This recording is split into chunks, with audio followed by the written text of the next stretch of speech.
Olá, está começando mais um programa SP Brasil pela TV Câmara de São Paulo. E aqui você acompanha entrevistas com personalidades da cena política, econômica e cultural do país. O nosso convidado de hoje é o psiquiatra Dr. Arthur Guerra, que é o coordenador do programa Redenção da Prefeitura de São Paulo, que tenta dar uma solução ao drama vivido pelos usuários de drogas da Cracolândia na região central da cidade. Olá, doutor, tudo bem? Tudo bem. Obrigado por nos atender, pela gentileza de nos atender.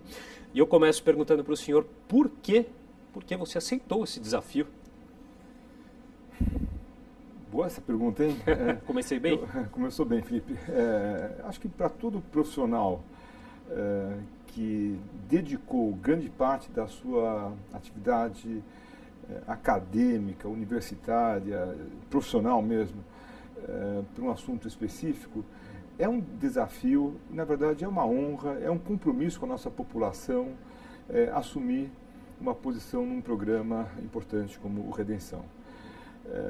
Evidentemente, quando foi feito o convite, nós tínhamos uma ideia do que seria, mas só no dia a dia é que nós pudemos mensurar com mais qualidade como é complexo, como existem variáveis, como os cenários são diversos, como tem muita gente torcendo para dar certo, como o fator limitante, muitas vezes, não é o fator financeiro, nem o fator de recursos humanos, mas é o fator tempo. E como é complexo o tema, porque não envolve só a parte médica, não envolve só a parte psicológica, mas envolve uma área importantíssima social, envolve direitos humanos, envolve uma ação importante ligada ao urbanismo da região, envolve de forma, eu diria, Felipe, nuclear, segurança, né, a venda de drogas. Então é um desafio realmente único. Eu tinha que pegar, e pegar com as duas mãos. E o senhor foi convidado? Quem que o convidou? O próprio prefeito? Eu recebi o convite do prefeito, do secretário de Saúde do Estado, com o apoio integral do secretário de Saúde do município, o Dr. Wilson Polara. Bom, e por algum momento passou pela sua cabeça recusar devido ao tamanho desse desafio? Felipe, existem situações que você não pode piscar. Você tem que responder de forma quase como se fosse o seu instinto. Se eu pudesse pensar um pouquinho mais, eu iria recusar. Porque a minha vida estava muito bem encaminhada já para um outro modelo, para atividade também com pacientes, para atividades da minha vida pessoal, com os familiares, com os meus amigos. E naquele momento, no momento do convite, vindo ainda por uma pessoa que eu prezo muito, que é o Dr. Davi Wipp, ele foi meu tutor, digamos assim, na faculdade de medicina. Ele me recebeu, me apoiou em diversas ações. Muito difícil eu falar não para ele, né? Porque tudo que ele fala, que eu tenho conhecimento, tem um bom senso, tem uma qualidade e tem um norte, especialmente no que se refere à saúde e à ética e a valores. Eu pude constatar, eu já conhecia também o João Dória antes, mas que o João ele complementa essa ação, e eu não conhecia muito o Polara. Para minha surpresa, estou encantado com o Polara, porque ele é um gestor, ele é um líder, ele é humano no grau máximo, ao mesmo tempo que a formação dele é de cirurgião, então ele sabe cortar quando é necessário, mas é uma pessoa que tem um carisma e uma liderança, e às vezes a gente não sabe como resolver isso, vai falar com ele e ele tem a saída para aquela situação. Não por menos, Polara foi o adjunto do Davi Wipp durante vários anos aí na Secretaria de Saúde do Estado.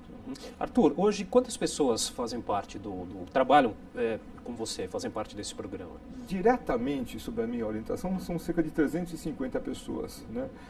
Esse número varia um pouco porque tem um núcleo menor, que é um núcleo pensante, digamos assim, com mais ou menos 10 pessoas. Eu estou querendo chamar mais porque é um assunto muito grande para um pouco número de pessoas agindo. E pessoas que estão diretamente no território, na ação, cuidando de pacientes, são 350, fora as pessoas que estão nos hospitais. Vamos colocar aí mais 70, 80 pessoas, então são 430, 450 pessoas. Uhum. Bom, você disse em uma entrevista que nunca havia pisado na Cracolândia até participar do programa, né? O quanto isso influenciou na sua decisão e nesse começo de trabalho? Para quem não tinha o conhecimento do território como eu, claro, eu já conhecia a Cracolândia e conhecia o Cratode, que fica junto ao território, mas eu nunca tinha pisado no fluxo. O que é o fluxo? O fluxo é o local onde as pessoas ficam andando, elas vão, voltam, elas usam drogas e elas usam critérios, muitas vezes, de comunicação e de comportamento que são reconhecidos pelo próprio fluxo. São diferentes dos nossos critérios. Confesso que eu nunca tinha andado no fluxo, né? E a primeira vez que eu fui andar, eu me senti um pouco mal, um pouco desconfortável, né? Porque eu achei que eu pudesse ser assaltado, que eu pudesse ser ofendido, que um médico de gravata, assim, as pessoas muito numa condição sofrível de vida. Né? Pude entender que o fluxo ele tem o seu modelo de ação e tem os seus códigos muito bem definidos. Eu não posso falar, seria injusto, Felipe, que eu me sinto bem no fluxo. Não é isso. Mas aquele desconforto inicial, ele não existe. As pessoas respeitam o profissional. Elas entendem que nós estamos lá para cuidar deles. Elas entendem que nós estamos lá para tentar, de alguma forma, modificar a vida difícil que eles estão passando. Seja na área da saúde, seja na área da assistência social. As pessoas entendem que os profissionais estão lá imbuídos de uma boa vontade e de uma vocação, quase como se fôssemos padres religiosos, não por menos muitos religiosos também atuam, né, para tentar inverter aquela situação. Evidentemente, no fluxo existem esses códigos, no fluxo existe uma disciplina. Como que são esses códigos? Dá para dar algum exemplo? Como funciona isso? Eu vou dar dois exemplos. Né? Nós estamos no fluxo, por exemplo. Né? Porque uma das ações nossas, CAPS. CAPS é um Centro de Atenção Psicossocial. Nós demos o nome de CAPS Helvécia, porque fica na rua Helvécia. Né? Na verdade, é uma extensão do CAPS Prats. É uma unidade móvel, digamos assim. No fundo, Felipe, não é um CAPS. No fundo, é uma extensão, é um braço, mas ele não pode ser considerado CAPS de uma forma oficial, né, pela lei, ainda que ele funcione como se fosse um CAPS. Eu vou lá, quero conversar com os médicos, com os enfermeiros, com as pessoas que estão atendendo, e quis entrar para conhecer um pouco mais o que é esse tal de fluxo. Não é permitido. Você pode ir até uma certa distância. Tem um limite. Tem um limite. Depois você é convidado elegantemente a não seguir adiante. Pelos próprios usuários ali do... Na verdade, são os disciplinas. O disciplina, o artigo masculino, muitas vezes é uma mulher, mas que recebe o título de o disciplina, eles dão os códigos até onde você pode entrar, onde você não pode entrar. Ao destrinchar isso um pouquinho mais, ao conversar com os meus agentes de saúde, mas como a gente não pode entrar lá? Não, doutor, o senhor está na casa deles. Mas como estou na casa deles? Aqui é público, isso aqui não tem casa de ninguém. Aqui nós estamos aqui para tentar ajudar. Não é bem assim, o senhor está na casa deles, acho que é bom o senhor seguir dessa forma. São pessoas que fazem parte do meio ali, podem não ser usuários? Não são usuários. Não são usuários. Não são usuários. São pessoas muitas vezes ligadas, ou todas as vezes ligadas ao tráfico, né, que têm por função administrar aquele ambiente diverso, dando normas, dando condutas para evitar que aquilo fique um caos. Como se fosse, Felipe, como se fosse uma prisão. Lá não é uma prisão, lá quem quer entrar e sair, você está na rua. É uma prisão do ponto de vista da saúde. A pessoa fica prisioneira porque ela está com um quadro de uma dependência química das mais fortes que eu vi em toda a minha vida, o uso de crack. Então ela está prisioneira daquela situação médica, né? Mas em termos legais a pessoa pode entrar e sair. Mas mesmo nesse ambiente você precisa seguir determinados códigos. Essas disciplinas que o senhor mencionou são pessoas que têm ligação com os traficantes, é isso? Assim, Felipe, deixa eu explicar. Eu sou médico, psiquiatra. Minha vida toda foi no treinamento para fazer o diagnóstico, tratar e evitar a recaída. Nós estamos falando de um outro assunto, que é o assunto da segurança. Que não é da alçada do senhor, claro. Então eu fico dando palpites. Né? É a mesma coisa que um policial ficar dando palpites de como que deveria ser o melhor remédio para tratar do paciente. Ele pode falar, doutor, você não queria aumentar um pouco mais aquele antidepressivo do paciente lá? Ou aí acho que devia tomar um pouquinho menos. O que você acha de fazer uma internação para aquele lá? E às vezes o policial pode ter a melhor das intenções, mas a visão dele pode ser uma visão parcial, primária. Como a minha é uma visão bastante primária, eu admito, diante de um tema que você cutucou, você provocou, o seu trabalho, eu entendo, mas é uma visão, existe esse cenário e você me provocou quando você falou assim, mas o senhor nunca tinha estado na Cracolândia, né? Cracolândia já tinha estado, nunca tinha estado no fluxo, né? E aí eu pude ver que é um mundo diferente, é um mundo fascinante de uma certa forma, que nós precisamos ajudar as pessoas que estão lá. Tá bom, doutor, a gente vai fazer um intervalo, daqui a pouco a gente continua. O SP Brasil volta já.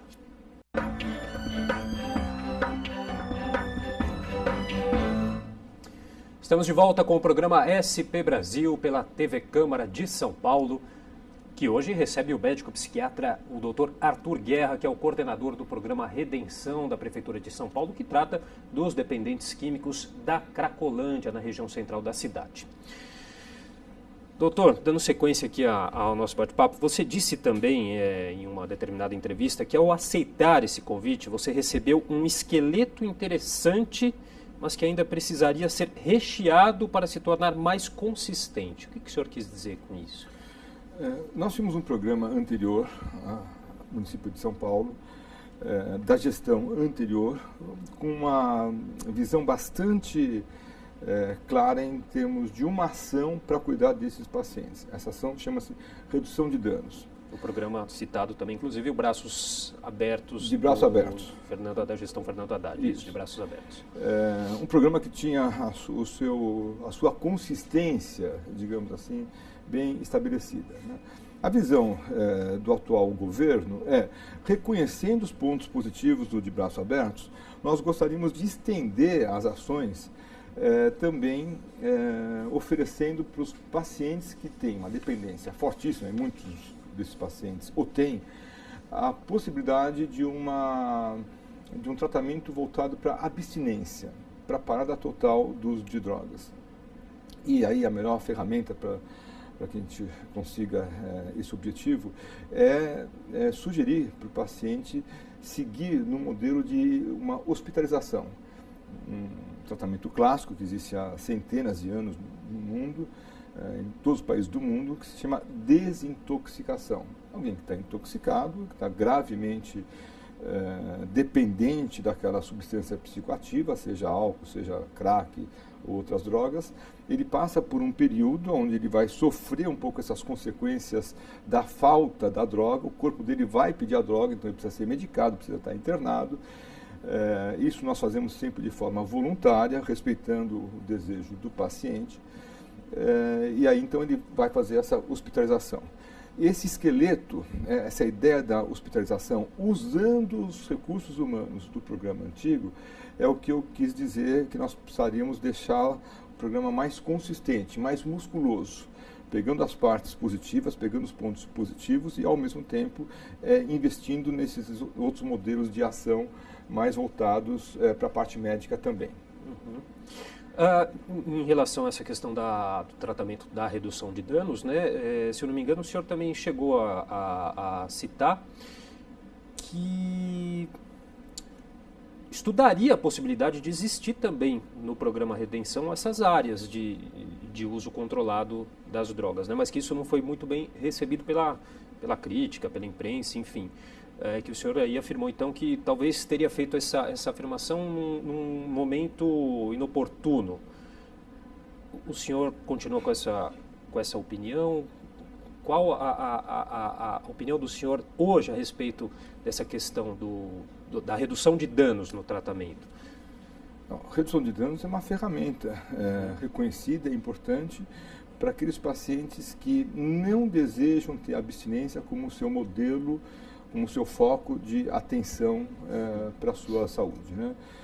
Na redução de danos se pressupõe, então, o uso continuado da substância, porém, como o próprio nome fala, com menos danos, com menos consequências para a saúde física e menos consequências negativas, né, para as pessoas que estão no entorno desse usuário, né?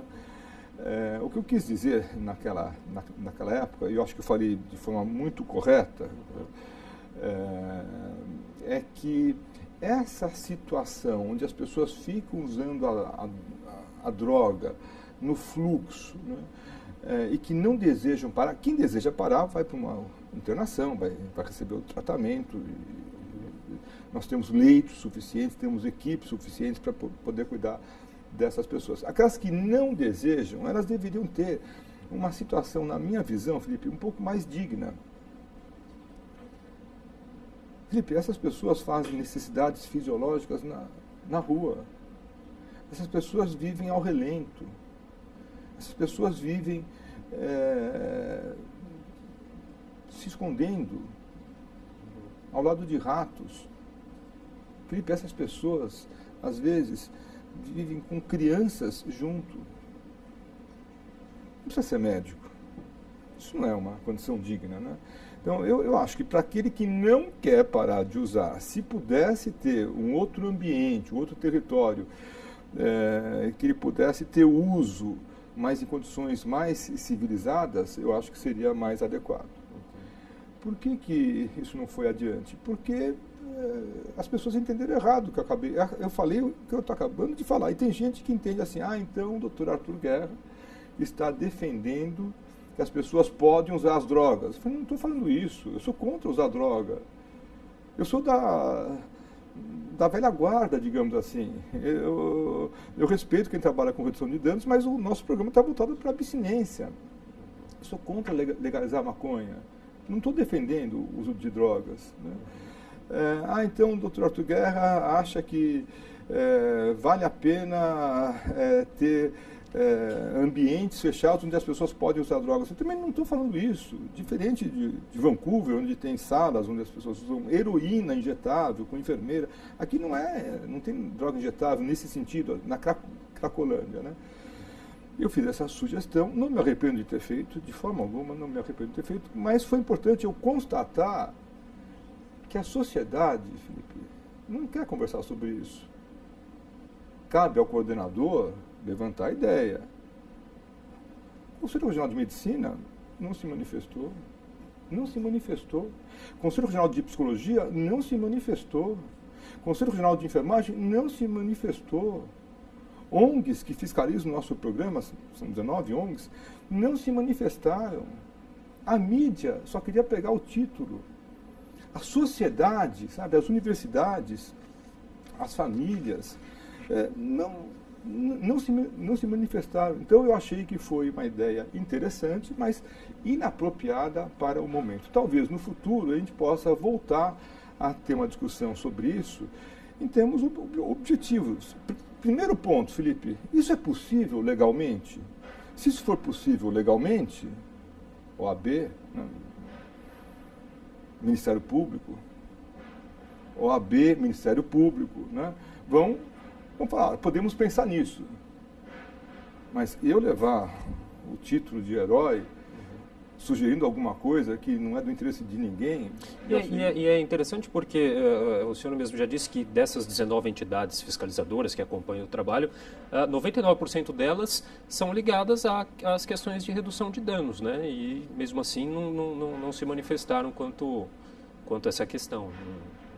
99% porque tem alguma que não é? Não sei, foi o que eu ouvi o que o senhor teria dito. Eu acho que das 19, eu acho que 110% são voltadas. E como que é esse trabalho? Eu também vi recentemente, se eu não me engano, numa palestra, em um fórum recentemente que o senhor participou, o senhor frisando muito essa questão de que são 19 entidades fiscalizadoras. Não sei, posso estar errado, mas me soou como uma espécie de incômodo na visão do senhor. Estou errado ou, de certa maneira, isso acaba atrapalhando o trabalho ou não? Não, eu acho que não. Na verdade, eu me sinto abençoado por ter 19 entidades que estão fiscalizando o meu trabalho. Se elas puderem apontar o que nós estamos fazendo e que não está correto, vamos ajustar. Se elas pudessem apontar também alguma coisa que nós estivéssemos fazendo que estivesse correto, vamos tentar manter isso daí. Como eu vim mais tarde para a vida pública, talvez seja comum nós termos 19 entidades fiscalizando um programa. Talvez seja próprio da vida pública. Para mim foi uma surpresa. E o que eu vi é que muitas dessas entidades, acho que tem o objetivo mesmo de apontar, falar, olha, aqui está bom, aqui não está bom, vamos ajustar, é isso mesmo. Quais são as 3 dificuldades que eu vejo? A primeira é que eu queria dar mesmo atenção para as 19 entidades. Mas é difícil, Felipe, porque a minha função, o dia é limitado. Então, eu tento conversar, mas o tempo não dá para a gente conversar com todas ao mesmo tempo, né? Se tivesse alguma entidade que pudesse representar as outras, um comitê central, seria ótimo, né? Segundo, hoje, uma coincidência, nós vamos ter uma atividade à tarde, onde essas entidades vão mostrar um relatório da fiscalização que fizeram nos hospitais, né? E fizeram a gentileza e a elegância, preciso deixar registrado aqui, de me apresentarem esse relatório, de me convidarem para esse evento. E eu vou lá, eu vou com a minha equipe lá, né? Puxa, então existe uma boa intenção, diferente do que aconteceu há 2 semanas atrás, onde uma outra entidade, Conselho Regional de Medicina, que eu pertenço, eu sou do Conselho Regional de Medicina, também apresentou um relatório, mas nem falou para mim, ou para a prefeitura, que iria apresentar, né, e nem me mostrou. E a imprensa ficou muito ansiosa para saber quais seriam as minhas respostas em relação ao que eles estavam mandando lá, né? Em resumo, existem ajustes que precisam ser feitos, ajustes francamente pequenos, ajustes possíveis, ajustes que são executáveis e que certamente vão melhorar a forma de atendimento que nós damos ao usuário. Então eu sou sortudo, entre aspas, por ter essas entidades que estão me fiscalizando. Uhum. Em relação, só para dar o nome direitinho aqui, o fórum, a palestra que o senhor realizou, é do Fórum Mudança de Hábitos e Redução de Danos à Saúde. O tratamento, doutor, a gente sabe, os especialistas, como o senhor, dizem que são necessidades diferentes das pessoas que estão ali na Cracolândia. O tratamento, ele é padrão ou não? Não, não é. O tratamento se baseia numa uma posição que se chama: cada paciente tem o seu PTS, o seu projeto terapêutico singular. Cada paciente é diferente do outro. Evidentemente que as ferramentas que nós temos são ferramentas padronizadas, mas como elas vão se encaixar, qual que é o molde para cada paciente é singular. Nós não temos um tratamento que sirva para todos. Nós não temos, por exemplo, redução de danos. Redução de danos é o nosso modelo que serve para todos. Não é verdade. Abstinência é o nosso modelo, eu gostaria que fosse, mas não serve para todos. Internação. Eu gostaria muito que tivesse a internação clássica que existe nos diversos hospitais do mundo e nos nossos hospitais aqui também, por 4 semanas. Mas os pacientes não querem ficar 4 semanas. Eles querem ficar 1 semana. Querem sair. E aí eu já vou fazer um gancho para o próximo bloco, a gente falar um pouquinho dessa questão da internação compulsória. Mas a gente vai para um rápido intervalo, daqui a pouco a gente continua aqui com o programa SP Brasil. Até já.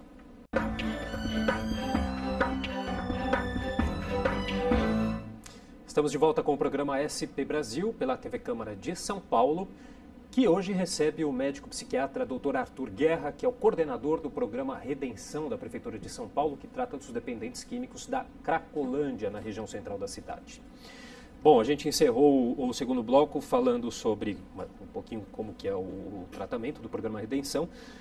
E já entrando nessa questão polêmica, doutor, da internação compulsória, essa internação forçada. Eu queria saber que a Prefeitura tentou até na Justiça essa autorização, né, mas não obteve muito sucesso, foi uma questão bastante polêmica. Queria que o senhor comentasse um pouquinho qual a opinião sobre essa questão. A internação, Felipe, é uma ferramenta que ajuda o sistema de saúde a cuidar de um tipo de paciente que tem uma falta de sucesso no tratamento ambulatorial. É assim, né? É simples assim. Então, a internação ela pode ser feita de 3 formas. De forma voluntária, quando o paciente aceita, conversa com a equipe, conversa com o médico faz a indicação de internação. A internação é um procedimento médico, tal qual um procedimento cirúrgico, né? É o médico responsável por essa internação.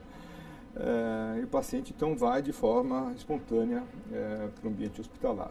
De forma involuntária, quando o paciente não deseja ir, mas há uma necessidade de urgência médica evidente. É assim, em todos os lugares do mundo. Há centenas de anos funciona dessa forma. A pessoa quer se matar. O médico não vai concordar. Nenhum médico. O médico é formado para... Não vai se matar. Não conte comigo. Você não pode apressar, você não pode me dar um remédio rápido. Não posso. Mas ele tentou se matar e diz que vai se matar mesmo. Nós vamos fazer uma internação involuntária. É óbvio, né? Ou a pessoa está em uma situação física que ela não consegue discernir, não consegue entender que não pode usar droga, ela está com uma cirrose, está com hepatite, está com sífilis, está morrendo, precisa de um cuidado médico, ela vai ter que ser internada, mesmo de forma involuntária. Como que é essa internação involuntária?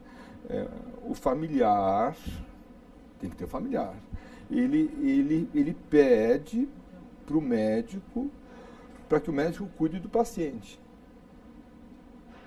O médico avalia o paciente e concorda que precisa de um procedimento mais grave, raríssimo, mas precisa disso. E faz uma indicação de internação. Ele assina isso, coloca o carimbo dele.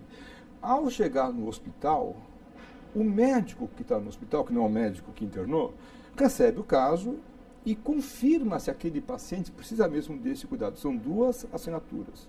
E no caso de não ter nenhum familiar, doutor? Aí entra a internação compulsória. A compulsória é quando, na falta de um familiar, o juiz que faz a internação compulsória.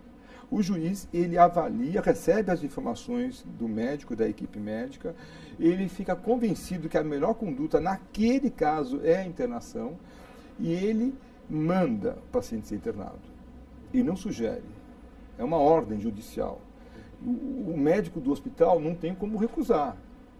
diferente da internação involuntária, ele tem que receber. Então, são esses 3 tipos, a voluntária, a involuntária, quando é o familiar com o médico. Na involuntária, nós precisamos avisar, em 72 horas, o Ministério Público, para evitar que seja um sequestro, um cárcere privado. Então, o Ministério Público é avisado, olha, eu internei esse paciente aqui nesse hospital e está com um quadro assim, assim, assado, o familiar assinou, eu também assinei, nós estamos cuidando dele em termos médicos.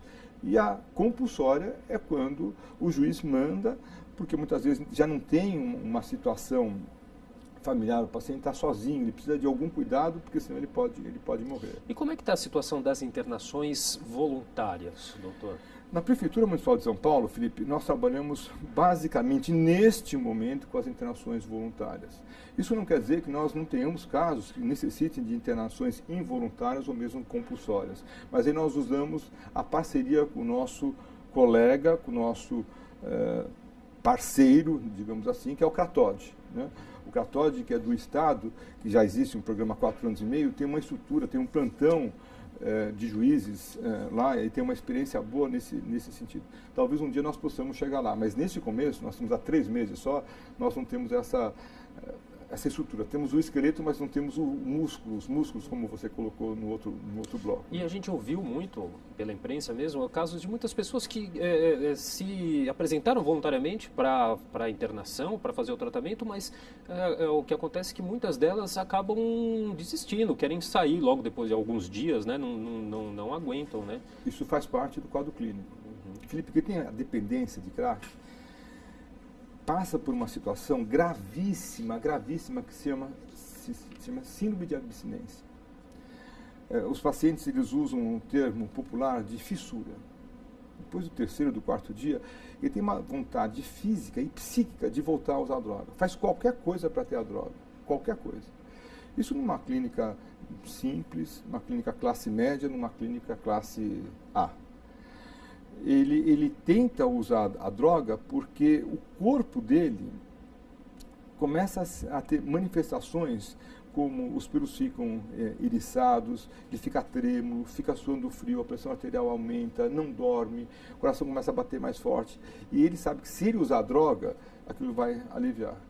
Então, nós ou medicamos o paciente mais forte, porque também é uma conduta para ser discutida, porque às vezes o paciente pode ficar dopado, entre aspas, por tanta medicação, então os médicos são cuidadosos em relação a isso, ou o paciente ele fala, doutor, obrigado, mas eu quero ir embora.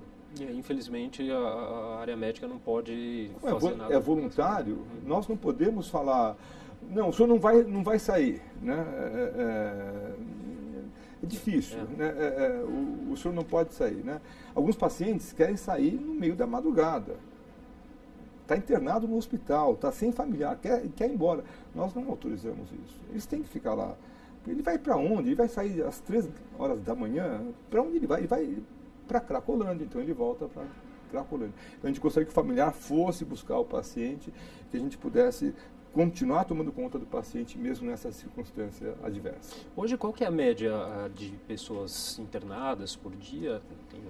Hoje nós temos 270 leitos que são conveniados com a prefeitura, com uma média de internação desses leitos de 87,8%, de 88%, vamos colocar de quase 90% desses leitos estão ocupados com os nossos pacientes.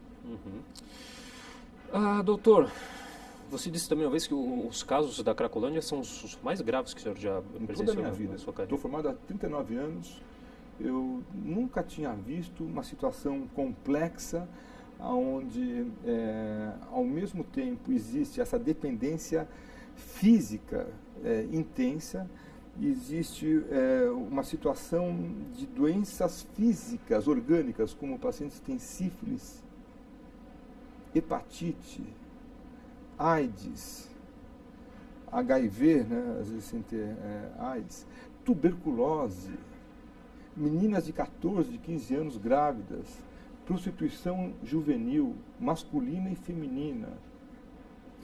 Ao mesmo tempo, muitos desses pacientes, eles não precisam comprar a droga chega de graça para eles, porque eles fazem como se fosse um escudo humano.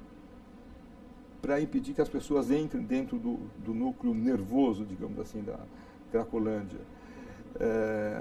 Então, uma situação bem complicada. Metade dos pacientes, Felipe, aceitam conversar sobre uma ajuda da nossa área, da saúde. Metade não aceita. Metade fala, doutor, obrigado. Eu estou aqui, mas eu não quero me tratar. E o fato de ser uma droga considerada barata, né, doutor? É uma droga barata. Isso também influencia essa questão financeira, com que seja mais fácil? E já também, pegando um gancho para a questão, queria saber a opinião do senhor em relação à liberação das drogas. Isso o senhor considera como positivo? Nós estamos num momento de transição do mundo. Transição coloco aqui para os próximos 30, 50 anos, né? Aquela situação de que a droga sempre faz mal e não deve ser liberada, ela tem tendências a mudanças. Eu sou particularmente apaixonado pela ideia que a droga não é uma coisa boa.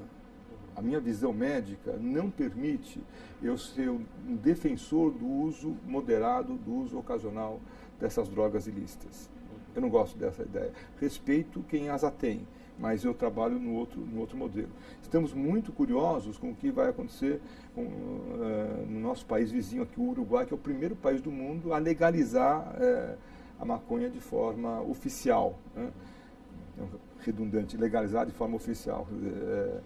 Mas é o primeiro país que tomou essa atitude bastante ousada, e nós vamos poder acompanhar nos próximos 3, 5, 10 anos o que aconteceu no Uruguai em relação a isso daí. Vários outros países, ou estados norte-americanos, têm uma postura mais liberal em relação a isso. Eu vejo que o nosso país ele está necessitando de mais debate sobre isso, de menos posturas, Felipe, apaixonadas de um lado ou de outro lado.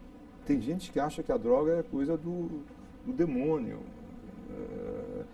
Quem usa droga é uma pessoa que está condenada a passar os dias dela no inferno. Sem se esquecer, claro, a gente está falando de drogas aqui mais graves, né? A questão do crack, mas enfim. Tem também aquelas drogas que são consideradas, claro, também não em todos os casos, mas a porta de entrada para essas questões mais graves, né? Digo isso porque o senhor também é presidente executivo do CISA, né? Que é o Centro de Informações sobre Saúde e Álcool. Né? Sou. Dá para fazer uma relação dessa questão do álcool com essas drogas mais pesadas? Dá. O mundo é dividido há vários anos em dois grandes grupos em relação às drogas. As drogas legais, álcool e tabaco, e as drogas ilegais são essas outras drogas, né? Tabaco, se fosse descoberto hoje, e dia 29 de agosto, é o Dia Mundial de Combate ao Tabaco, por uma coincidência, seria uma droga ilegal. Por quê? Porque o tabaco não traz nenhum benefício à pessoa. Ninguém fala, eu vou fumar um cigarro para dar uma limpada no meu pulmão. Ninguém defende o uso de tabaco, né? O álcool não. O álcool é uma droga diferente. Socialmente aceitável. Há milhares de anos o álcool tem esse perfil, né? O álcool é usado por muitas pessoas, por milhares de anos, especialmente em situações de celebração, buscando um certo relaxamento. E algumas pessoas, uma minoria delas, vai fazer um uso errado, um uso nocivo. E vão ter consequências gravíssimas, né? Então, eu como presidente dessa organização e como professor universitário, coordenador do grupo de álcool e drogas da USP, nós somos contra o uso de álcool em nenhuma hipótese, álcool menor de idade, porque o cérebro do jovem ele está em crescimento. Você coloca álcool, não vai crescer da mesma forma, obviamente, né? E muitas vezes esse consumo começa dentro de casa e muito cedo, mas a gente vai continuar daqui a pouquinho, a gente vai fazer mais um intervalo e daqui a pouco a gente volta para o último bloco do programa SP Brasil. Até já.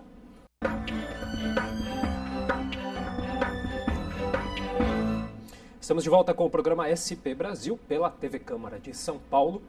que hoje recebe o médico psiquiatra Dr. Arthur Guerra, que é o coordenador do programa Redenção da Prefeitura de São Paulo, que trata dos dependentes químicos da Cracolândia, na região central da cidade.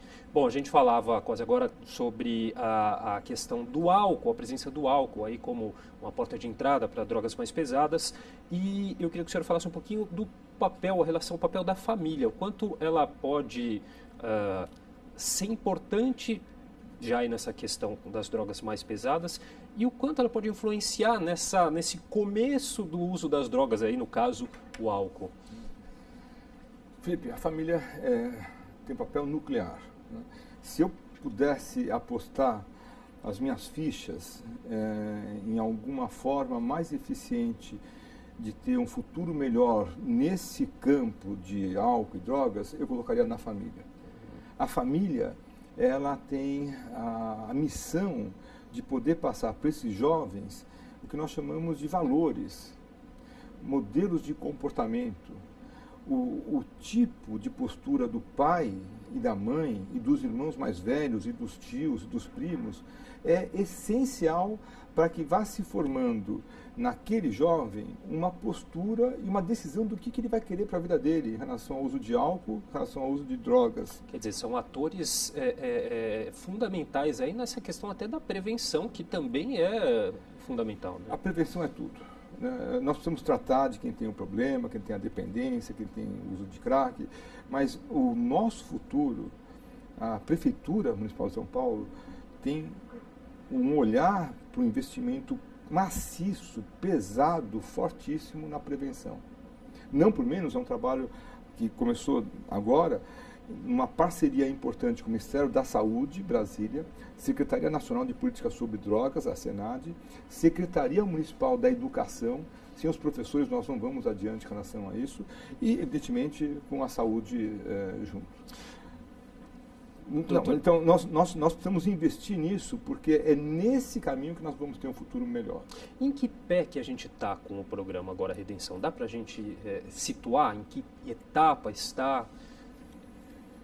Quando eu assumi, eu tive contato com o pessoal do programa de Braços Abertos, do outro governo, né? E ainda que nós sejamos adversários, né, posturas diferentes, posturas políticas diferentes, existe um certo respeito. E eu perguntei para a coordenadora do programa de Braços Abertos, quanto tempo vocês necessitaram para criar o programa, para vocês apresentarem o programa, para que ele tivesse uma consistência mínima? Ela me falou, 6 meses, Arthur. 6 meses? 6 meses. Antes de 6 meses não dá para a gente fazer. A gente pode articular, pensar, fazer até um piloto, mas não dá. Puxa, por que eu estou no 2º mês?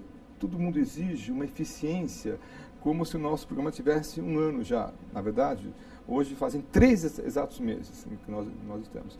Para 3 meses, acho que está muito bem. Está muito melhor do que eu podia imaginar, mas faltam ajustes.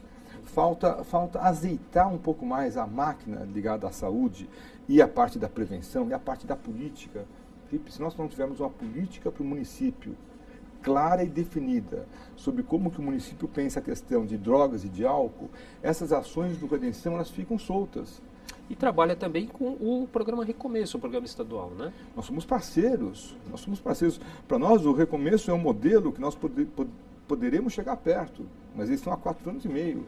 Eles têm essa consistência, eles têm essas ações importantes e multifacetadas. Nós estamos no começo ainda e tem já uma integração muito grande entre as pessoas do Redenção e do Recomeço. Elas trocam informações, fazem reuniões em conjuntas, o território é o mesmo, né? Como é que nós podemos ter uma integração maior desses 2 programas? Uhum. Bom, deixei uma questão aqui um pouquinho mais leve, mas não menos importante para o final. O senhor é um atleta, acorda aqui, me parece 4h30, 5 horas da manhã para fazer exercícios, faz aí até as 9 da manhã. Que importância que tem o exercício físico para essa questão das drogas?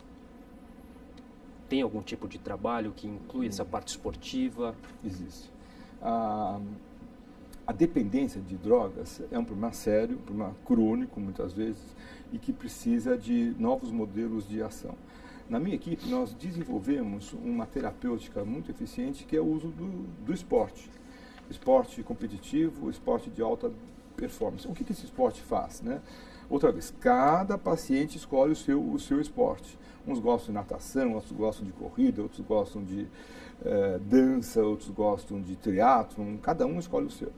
O esporte dá para o indivíduo três ações importantes. Ele dá uma disciplina, a pessoa é obrigada assim, a acordar cedo, acordar às 4 para começar a pedalar às 5 horas e depois voltar e estar no trabalho, etc. Tal.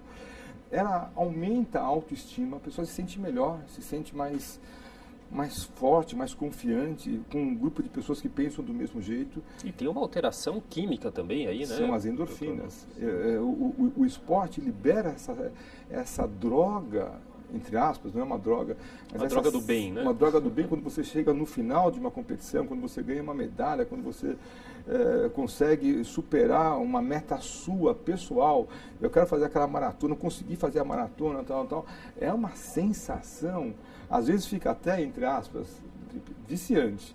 E a pessoa fica com uma dependência quando ela se machuca, quando ela não consegue aquela meta e fica triste, chorosa, etc. Mas não volta a usar drogas. Então, eu acho o esporte uma ferramenta muito importante para que a pessoa possa superar situações difíceis como essa que nós vemos aqui. Uhum. Doutor, a dependência, então, ela, na opinião do senhor, ela tem cura? A dependência, ela tem cura na ideia de que a pessoa pode voltar a ter uma vida saudável, onde tem atividades profissionais, onde tem uma família, onde ela se sinta bem. Mas na minha visão, Felipe, a dependência ela tem cura se a pessoa fizer uma opção de abstinência. Significa assim, ela fala, eu não vou mais usar no crack. O quê? Álcool. Não. O meu problema não é álcool, o meu problema é crack. Eu quero beber socialmente. Então, para você não usar crack, não usar cocaína, o caminho é não beber socialmente. Doutor, você não está entendendo. Eu não vim aqui por causa do álcool. Então, mas se você conseguir não beber socialmente, uma taça de vinho, um prosecco... São gatilhos, né? São gatilhos. Aí abre a porta. Se a pessoa conseguir ter essa percepção de que a abstinência absoluta, abstinência zero de álcool, é o caminho para ele não usar outras drogas, leva um tempo para entender isso. Mas quando entende, puxa, está aberto aí o caminho do sucesso para a saúde e para a vida dele. Uhum. E o programa Redenção, ele vai de fato acabar com a Cracolândia? É um programa de curto, médio ou longo prazo, doutor? É um programa de longo prazo. Uhum. A Cracolândia existe há mais de 30 anos em São Paulo. Não existe com esse nome, mas a região próxima, a antiga rodoviária, né? Onde chegavam pessoas de trem ou de ônibus e precisavam de um hotel pequeno e com prostituição perto, álcool, drogas, existe há muito tempo. A Cracolândia, como tal, ela deve diminuir, talvez ela acabe. A ideia, o fluxo tem diminuído?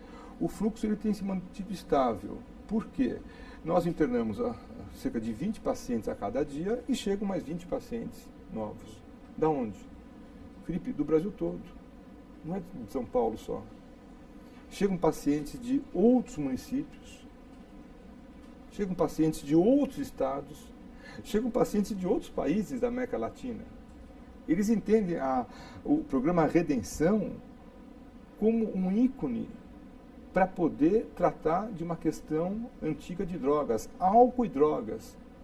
O programa não tem essa missão, evidentemente, porém, o programa ele pertence ao SUS. Então, só para entender, essas pessoas vêm para cá à procura da droga ou à procura da ajuda? Elas vêm para cá à procura da ajuda.